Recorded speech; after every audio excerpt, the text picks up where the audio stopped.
ये investor summit करने से पहले हमने कुछ लक्ष्य लिए थे। एक तो लक्ष्य था कि हमारा कि हम उत्तराखंड की जो जीएसडीपी है उसको अगले 5 सालों में दुगना करेंगे। उस दिशा में हमारे प्रयास चल रहे हैं और ये ग्लोबल इन्वेस्टर समिट भी उसी का एक पार्ट है।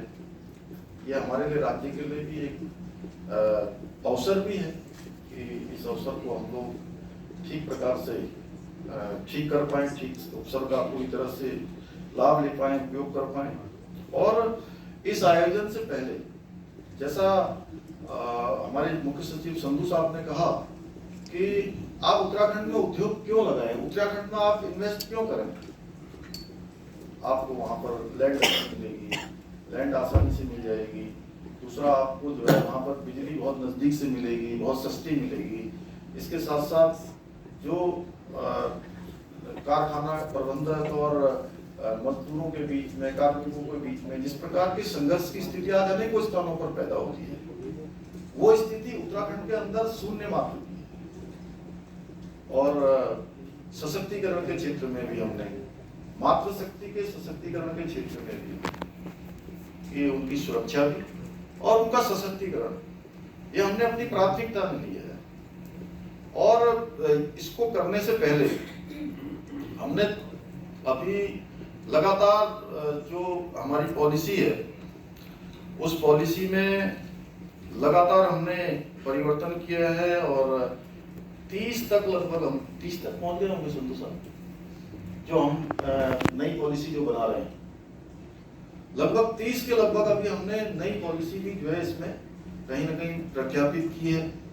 उसमें प्रमुख रूप से जो टूरिज्म पॉलिसी है, इसके बारे में अभी कविंदर जी ने बहुत कम शब्दों में, और मैं कहूँगा तो शायद उतना उसका इफेक्ट ना हो जितना इन्होंने बहुत कम शब्दों में कहकर आप लोगों के सामने बात करी। मैं इनका धन्यवाद करता हूँ। हमारे ब्रांड एम्बेसडर हैं आप सब। और एमएसएमई पॉलिसी है हमारी, स्टार्टअप पॉलिसी है, लॉजिस्टिक पॉलिसी है।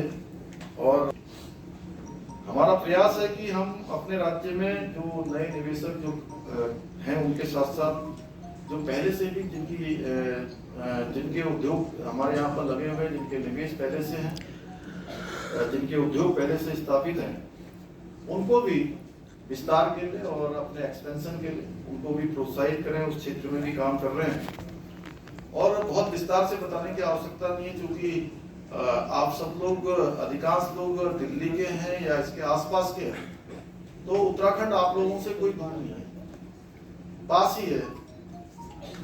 यहाँ से जितनी देर में मैं समझता हूँ एक कोने से एनसीआर के दूसरे कोने में आप नहीं पहुंचेंगे, उससे पहले आप देहरादून पहुंच जाएंगे या हरिद्वार पहुंच जाएंगे या ऋषिकेश पहुंच जाएंगे।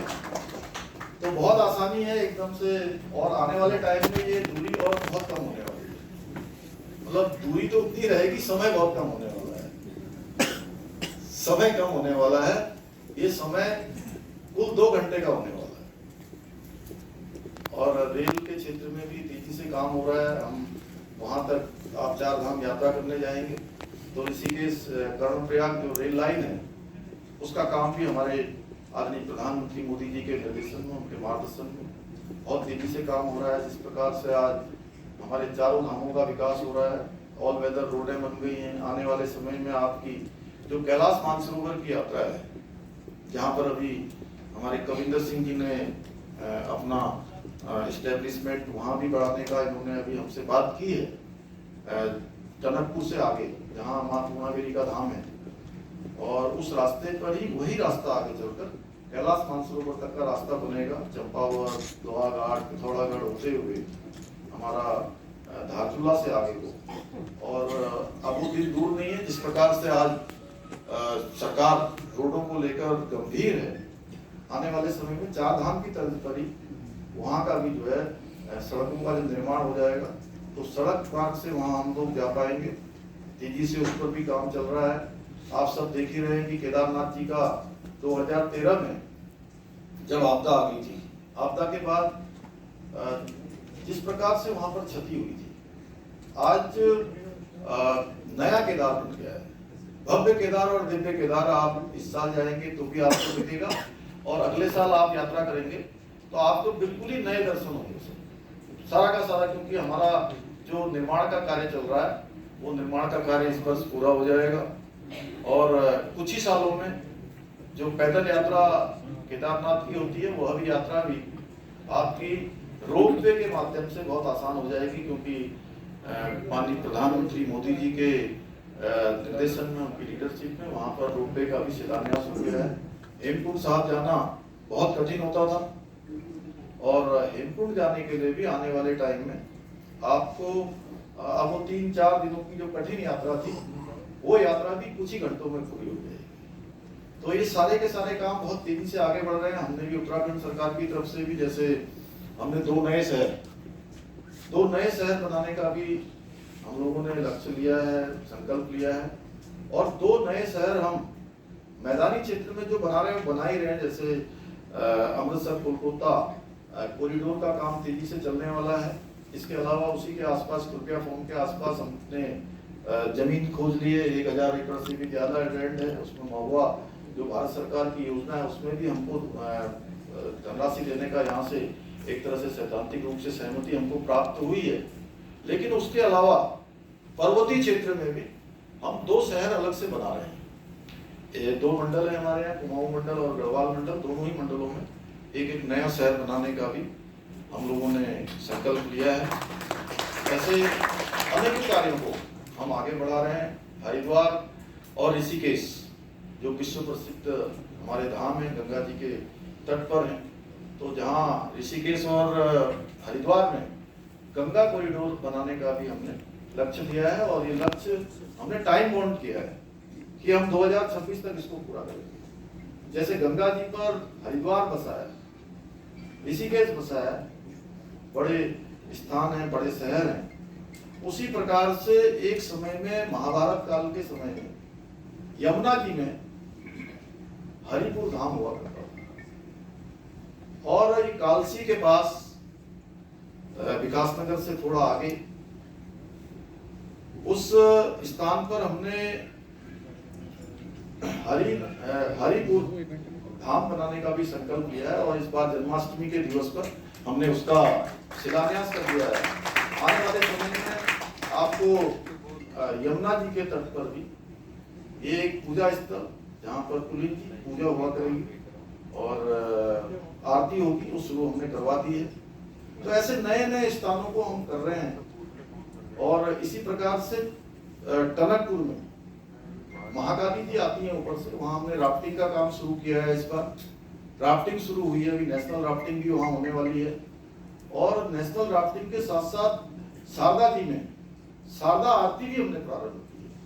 और आपको मैं बताऊं कि जहां 4 धामों में हमारे हर वर्ष लाखों की संख्या में श्रद्धालु आते हैं, पर्यटक आते हैं, इस वर्ष अभी तक हमारे लगभग 40 लाख की संख्या क्रॉस होने वाली है। जबकि पिछले 2-2.5 महीने 3 महीने आपने देखा है हम किन स्थितियों से गुजरे हैं। हमको हर साल बड़ी कठिन परिस्थितियों में भी हमारे पूरे हिमालय के क्षेत्र में आपदा का सामना करना पड़ता है, लेकिन इस बार कुछ ज्यादा किया। हालांकि सबसे ज्यादा हिमाचल में हुआ है, हमारे यहाँ भी काफी नुकसान हुआ है पूरे हिमालय इस रीजन पर। तो आने वाले समय में हमने ये तय किया है कि हमारे सभी स्थानों पर हम नवाचार करेंगे, नवाचार को बढ़ावा देंगे, लोगों को आकर्षित करेंगे, उनको सुविधाएं देंगे, अतिथि देवो भव की तर्ज पर इन सभी कामों को आगे बढ़ाएंगे। और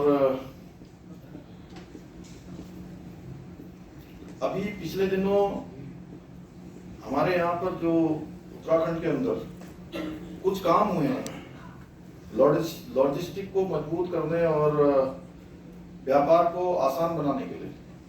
अनेक प्रकार की जो बुनियादी ढांचा परियोजना है वो भी हमने शुरू की है। निर्यात को बढ़ावा देने के लिए स्टेट ऑफ आर्ट के रूप में ICD व LCS की स्थापना की है। राज्य में जो हमारा नोडल विभाग है जो इन सभी कामों को नोडल एजेंसी के रूप में आगे बढ़ा रहा है, उसमें भी लगातार हम नवाचार कर रहे हैं। अत्याधुनिक उत्तराखंड राज्य ने जो हमारे राज्य में उत्पादित 9 उत्पाद हैं जिनमें GI टैग जिनको हासिल हुआ है, उन जीआई टैगों में, चूंकि आप लोगों को नया नाम लगेगा, लेकिन मैं सोचता हूँ कि मेरे लिए भी इससे अच्छा स्थान और कौन सा हो सकता है, जहां में राज्य के अंदर होने वाले ऐसे उत्पाद जो पौष्टिक रूप से, हर प्रकार से, हर दृष्टि से बहुत ही महत्वपूर्ण है, उन सबको आपके सामने जरूर बताऊं। कुमाऊं में एक चूरा ऑयल होता है, उसको जीआई टैग में स्थान मिला है। मुनस्यारी क्षेत्र जो कि हिमाचली क्षेत्र है, उस क्षेत्र का राजमा है। भोटिया दन, एपण है, रिंगाल है, ताम्र उत्पाद है, थुरमा है, तेज पत्ता है तथा बासमती चावल है। और इसके साथ साथ राज्य सरकार द्वारा नेटल बिच्छू घास, आप लोग सोच रहे हो कि बिच्छू घास क्या होता है, बताइए। चुपती है। हाँ, सब्सिडी बढ़िया बनती है। वाह, चलिए बहुत बढ़िया है। तो बिच्छू घास का पिछोड़ा, आर्टिस्टिक कैंडल, मुखोटा एवं मंदिर प्रतिकृति आदि कुछ और भी उत्पाद हमने जीआई टैग के लिए, उसके लिए भी अनुरोध किया है, वहाँ निवेदन किया हुआ है। और उद्योग जो नीति आयोग द्वारा 2022 की जो तैयारी सूचकांक है, उस तैयारी सूचकांक में भी राज्य जो हमारा है, हिमालयी राज्यों में हमको पहला स्थान प्राप्त हुआ है, जबकि उस हिमालयी राज्यों में तो पहले स्थान पर, और पूरे देश में भी 9वें स्थान पर हमारा राज्य है। उद्योग संवर्धन और आंतरिक विभाग की जो लीड्स रैंकिंग है, उसमें हम 2022 की रैंकिंग में उत्तराखंड राज्य अचीवर्स की श्रेणी में शामिल हुआ है। इसी प्रकार स्टार्टअप रैंकिंग में भी हम लीडर की श्रेणी में शामिल हैं। तो ऐसे अनेकों कार्यों को करने के लिए राज्य में निवेश एवं इसको और अन्य लोगों के जो सुझाव आए थे, उसमें एक इन्वेस्टर फैसिलिटेशन सेल की स्थापना की है, जो निवेशकों और जो भी हमारे यहाँ पर काम करने के इच्छुक लोग होंगे, उनके लिए वन स्टॉप शॉप के रूप में डेडिकेटेड हैंड होल्डिंग सपोर्ट, जो भी 5 करोड़ से अधिक की निवेश करने वाले उद्यमों के लिए एक डेडिकेटेड रिलेशनशिप मैनेजर की भी सुविधा प्रदान करेगा। और इसके साथ साथ जो हमारे निवेशक होंगे, इन्वेस्टर होंगे, उनकी स्थापना के लिए अपेक्षित जो अनुमोदन है, उसकी स्वीकृति है या ग्रांट जब स्वीकृत करेंगे, स्वीकृति हेतु राज्य में online single window clearance portal की भी हमने स्थापना कर दी है। तो ऐसे अनेकों कार्य किए हैं, क्योंकि मैं बहुत विस्तार से नहीं, यहाँ वेबसाइट भी लॉन्च हो गई है, तो उसमें भी आपको बहुत सारी जानकारियाँ मिल जाएंगी। मैं आज आप सभी से ये अनुरोध करने के लिए आप सबके समक्ष खड़ा हूँ कि हम लोग जो काम कर रहे हैं, ये राष्ट्र कार्य भी है, ये देव कार्य भी है, क्योंकि देवभूमि के लिए और राष्ट्र के लिए हो रहा है। तो इसमें आप सब लोग भी इसको जहाँ आपके जो दिन भर का जो काम होता है, आपकी दिनचर्या का जो काम है, उस दिनचर्या के काम में जरूर कहीं ना कहीं स्थान देंगे और इसे अपना समझ के देव कार्य में अपना योगदान देंगे। यही अनुरोध करने के लिए मैं आप सबके आया हूँ। अंत में फिर से एक बार आप सभी का मैं यहाँ उपस्थित होने के लिए सभी का दिल से स्वागत करते हुए और धन्यवाद करते हुए मैं अपनी वाणी को विराम देता हूँ। धन्यवाद।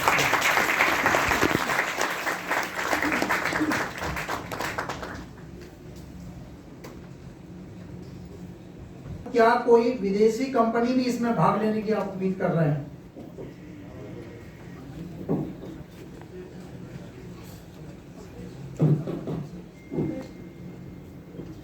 मैंने शायद आपसे जब मैं बोल रहा था, आपने ध्यान नहीं दिया होगा, मैंने कहा कि हमने 25,000 करोड़ की ग्राउंडिंग का लक्ष्य लिया था, वह तो हम प्राप्त करने वाले हैं।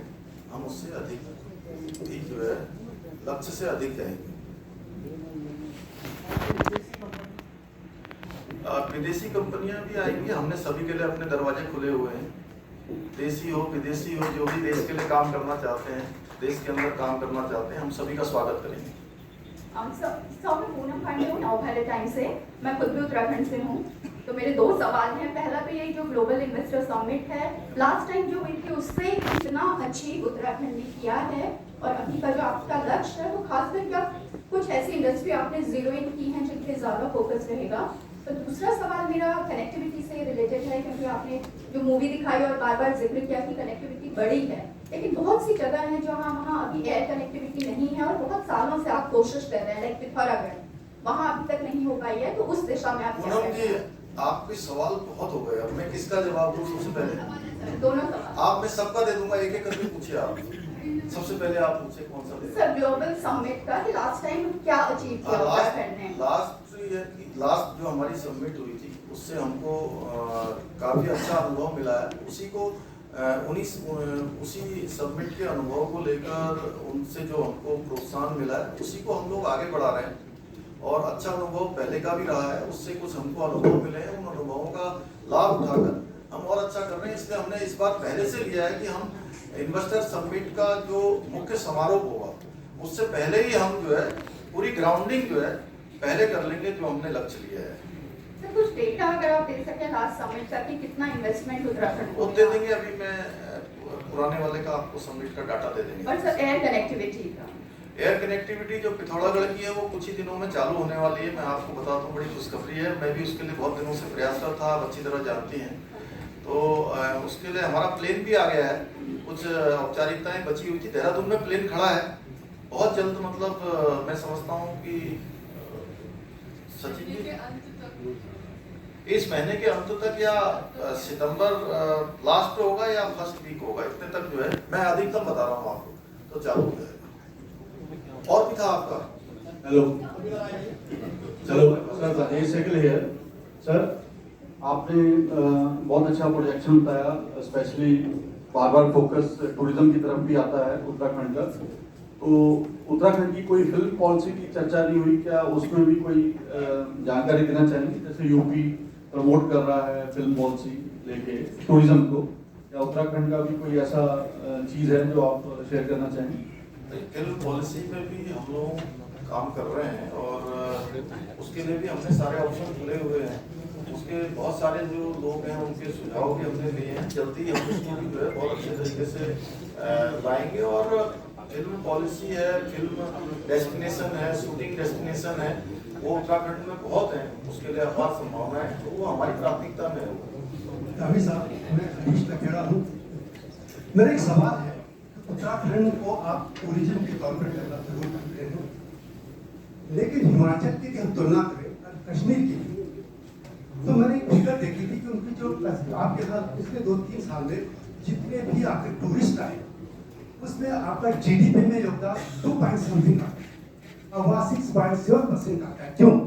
एक दूसरे इसी से जुड़ा है कि जो हिमाचल में हम देखते हैं कि एक क्लास आता है वहाँ पे टूरिज्म, और जो उत्तराखंड आता है वो घटिया किस्म का आता है, मार्केट पर करता है, मतलब छिछोरी हरकतें करता है वो लोग।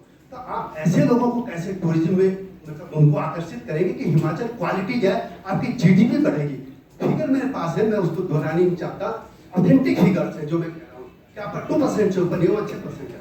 देखिए हरीश जी, हम लोगों को अच्छे की कल्पना हमेशा करनी चाहिए, और अच्छे के लिए ही हम लोग कर रहे हैं। ये जो कविंदर सिंह बैठे थे ना अभी यहाँ पर सामने हैं महिंद्रा वाले, तो इन लोगों को प्रोत्साहित करने के पीछे हमारा यही हेतु है कि जो क्लास टूरिस्ट है वो अच्छा टूरिस्ट आए, और जो टूरिज्म पॉलिसी हम लाए हैं उसमें हम अच्छे अच्छे स्थान भी बना रहे हैं। अच्छे लोगों को लाने के लिए हम ये भी प्रयास कर रहे हैं कि आने वाले समय में हमारे यहाँ भी विदेशी टूरिस्ट भी आएंगे, और उसके लिए अभी हमने गोवा की सरकार के साथ भी कुछ अनुबंध किया है कि जो लोग गोवा तक आएंगे, गोवा से वो हिमालय तक आएंगे।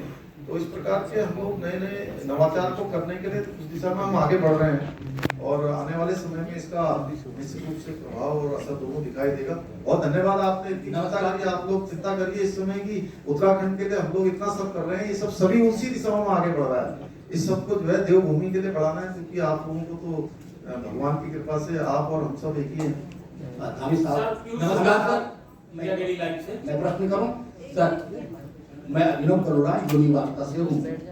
अभी आपने बात की थी, आप पहाड़ पर जो है नए शहर बसा रहे हैं, और देहरादून में कई जगह आपकी पहचान योजना बराबर पड़ रहे हैं। मैं जानना चाह रहा हूँ कि पहाड़ पे शहर तो बसेंगे, लेकिन वहाँ गांव खाली हो रहे हैं। पहाड़ की बात कर रहा हूँ, उन पहाड़ों पर गाँवों को पुनर्स्थापित करने लिए वहां पर गांव बने रहे, क्या इसके लिए आपके पास कोई विशेष योजना है या इन्वेस्टर के तौर पर वहां पर इस तरह काम करने की योजना हो सकती है? तो आपने बहुत अच्छा प्रश्न किया है और इस दिशा में हम लोग ऑलरेडी काम कर रहे हैं। और पिछले दिनों जब कोरोना महामारी के बाद एक स्थिति ऐसी आ गई थी तो देश दुनिया के अंदर लोग पहाड़ के लोग बाहर जाकर काम कर रहे थे और अच्छा काम कर रहे थे। बहुत सारी जिनके पास अपना अच्छा काम भी था, अच्छा अनुभव भी था, वो लोग सब लोग धीरे धीरे बहुत सारे लोग उसमें से वापस लौट कर आ रहे हैं और अपने गाँव में आकर उन्होंने जहाँ स्वयं का कारोबार खड़ा किया है, स्वयं अपना काम खड़ा किया है, दूसरे लोगों को भी रोजगार देने का काम किया है।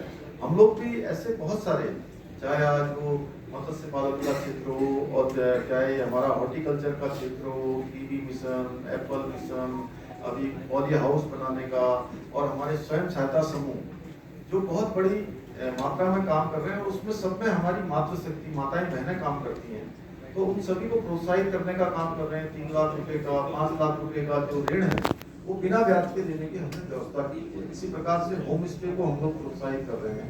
तो ऐसे अनेकों क्षेत्र हैं, उन क्षेत्रों के कारण से जो हमारी बहनें हैं, हमारे स्थानीय लोग हैं जो अपना उत्पाद बनाते हैं, उनको अपना मार्केट मिले, उनको अपना जो है कि ऐसा स्थान मिले जहाँ से वो अपने उत्पाद का विपणन कर पाए, तो उसको कर रहे हैं। अभी रक्षाबंधन के पर्व पर हमने सशक्त बहना योजना, उस सशक्त बहना उत्सव योजना हमने प्रारंभ की, जिसमें अभी तक 1 हफ्ते में केवल रक्षा सूत्र और ये जो स्थानीय वो बनाते 50 लाख रुपए का जो है लोगों ने विपणन उसमें किया। तो इस दिशा में हम लोग काम कर रहे हैं और आपकी चिंता भी बहुत अच्छी है और उस चिंता को आपने रखा यहाँ पर और मुझे भी इसलिए बोलने का अवसर मिला, आपका मैं आभारी हूँ।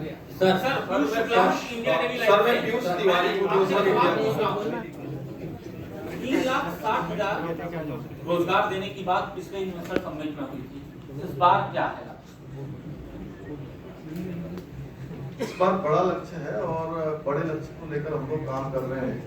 और अभी हम सर्विस सेक्टर की जो पॉलिसी अभी हमने कैबिनेट में हमने अप्रूव की है, हमारे मंत्रिमंडल ने इसको मंजूरी दी है। 20 लाख से अधिक रोजगार तो उसी में मिलने वाला है। ऐसी प्रकार से पॉली हाउस जो हम 1 साल के अंदर 30,000 से भी ज्यादा बनाने वाले हैं, उन पॉली हाउसों में भी 1 लाख से भी ज्यादा लोगों को प्रतिवर्ष रोजगार मिलने वाला है। ऐसे अनेकों जो हमने विभिन्न की, जैसे टूरिज्म में हमने पॉलिसी बनाई है, उसमें भी कई लाख लोगों को रोजगार मिलने वाला है। आने वाले समय में उत्तराखंड की स्थिति ये हो, क्योंकि सरकारी जो रोजगार है, जो सरकारी जिसको सेवा बोलते हैं, वो हमारे यहाँ पर लिमिटेड है। मतलब लिमिटेड है, कोई भी कहे कि हम सबको रोजगार दे पाएंगे वो व्यवहारिक रूप से उतना संभव नहीं है। इसलिए ये जो स्वरोजगार की जो हमारी नीति है, चाहे जितनी भी हम ये पॉलिसी बना रहे हैं, वो हमारी रोजगार केंद्रित ही है। उस पर हमारा मुख्य फोकस है कि हमारे नौजवानों को, ये इन्वेस्टर समिट जो हम कर रहे हैं, इन इन्वेस्टर समिट का भी उद्देश्य जहाँ निवेश आए, निवेश के साथ साथ हमारे जो नौजवान हैं, युवा हैं, जो स्किल्ड हैं, नॉन स्किल्ड हैं, उन सभी को कोई ना कोई काम अपने घर के पास में मिले। नमस्ते सर, मेरा नाम आकृति है, मैं 92.7 बिग एफएम से हूँ और मैं खुद उत्तराखंड से हूँ। और जो आपने बात करी कि मेरे भाई 10 साल दिल्ली में काम करके वापस गांव, छोटे से गांव गए हैं जहाँ उन्होंने चाय की दुकान खोली है, और वो छोटा सा गांव राजा जी नेशनल पार्क के बीच में एक छोटा सा गांव पड़ता है जहाँ पे 7 से 8 लोग रहते हैं। तो उन्होंने अपना काम वहाँ पर शुरू किया है। सर मैं आपसे जानना चाहती हूँ कि कोई भी इन्वेस्टर्स अगर कहीं भी आते हैं उत्तराखंड में, ऐसी छोटी छोटी जगहों पर आते हैं, तो उनको लोग चाहिए होंगे जो काम करें,